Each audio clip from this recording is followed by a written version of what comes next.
Hey folks, welcome back to a little short episode of Somewhere Downrange. I'm your buddy Brad, and today, kind of off schedule, a little thing popped up in the middle of our shooting schedule. I got a buddy that has one of the infamous, ubiquitous, sometimes much loved and sometimes much hated auto ordnance copy of the Thompson.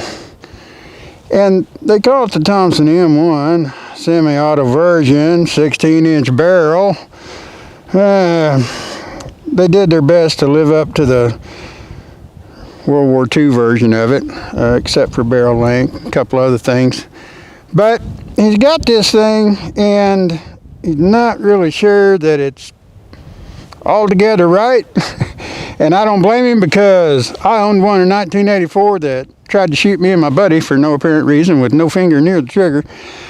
It turns out, a lot of times if you buy one of these secondhand, somebody's been in it just for regular maintenance. You better make sure that if they went in there, they put everything back together right.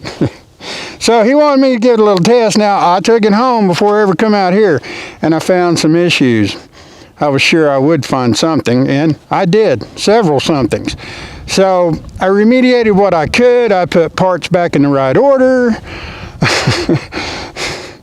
And now I'm just going to test it and check it, and it does pull back easier than it did. You couldn't pull the damn thing back hardly, and when you did, you couldn't manually lock the bolt open. The plate was in the wrong, it was in the right spot, but it was in the wrong configuration in relationship to the bolt lock, and a couple other things.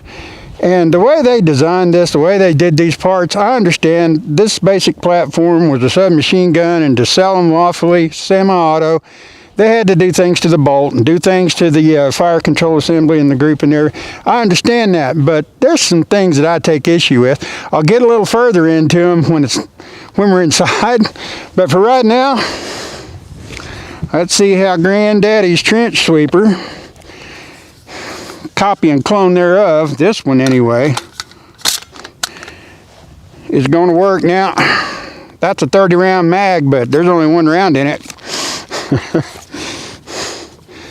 Because past experience has shown me and demonstrated to me in no uncertain terms, Brad, you don't want these beasts up. When you start, just have one, okay?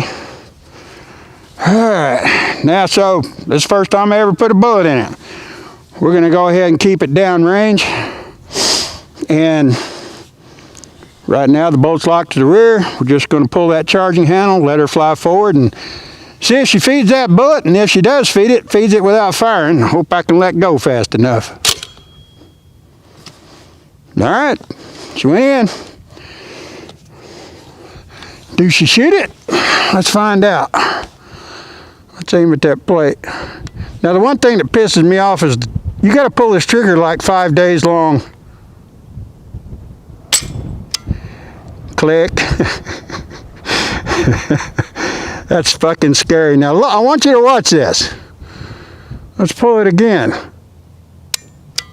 Click, snap. All right. That's what the one I had in 1984 did. That's scary. Now, let's check and make sure that it fed a bullet. Hell, maybe we don't have a bullet in there.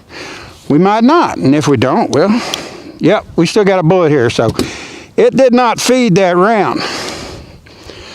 Now, some of these magazines have an issue with the last round in the magazine. So, let's put a couple more in there. What do you say? Let's put 3 rounds in there. And see if that helps this weapon want to digest, shall we? We're going to start from the same way. So we're going to bring that bolt all the way back. We're going to lock it with the manual lock.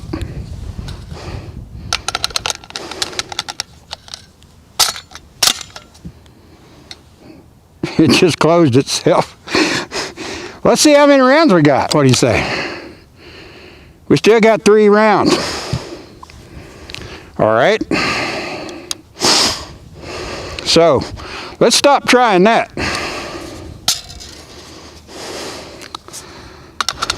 Let's go with it just combat style. Make sure I point it at the right angle so if it does discharge one, it'll go down there somewhere. Safety on. Now we got 2 rounds in the mag, so it doesn't like feeding from the locked bolt position. All right. Okay, baby. Take another bead on that plate. I hate the stocks on these.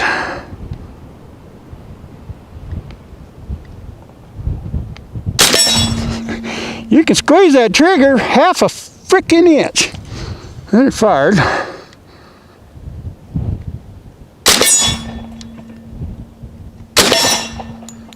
Okay. Locked to the rear. Didn't go runaway on us. But that trigger pull is flipping atrocious. I'm not lying. It's squeak. And just when you think you're going to run out of room, it goes. And that, to me, is absolutely stupid. Let's see if it loads one. So the round that's up first is from the right-hand side. Okay, it loaded that one according to the staggering. All right.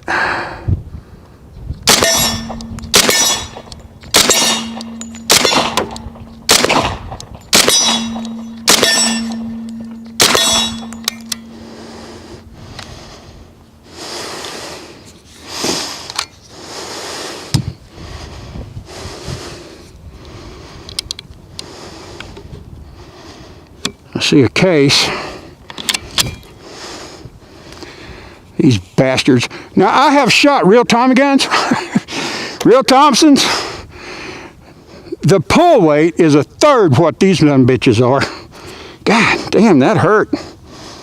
And it's cold out here. That doesn't help.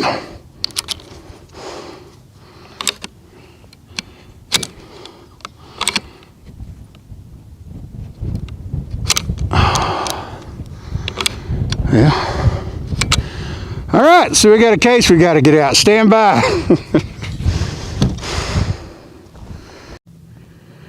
All right, so pardon the odd angle and shaky hands. Cold to tell out here, but I want you to look at those primers. One of them's totally gone. I found it in the gun. The others are just ripped and torn. Now, I know exactly what's causing that, and I'll show you a little picture of that. It's something I found yesterday, and it's something that gave me great concern. All right, let's get our asses inside because I'm done for the day.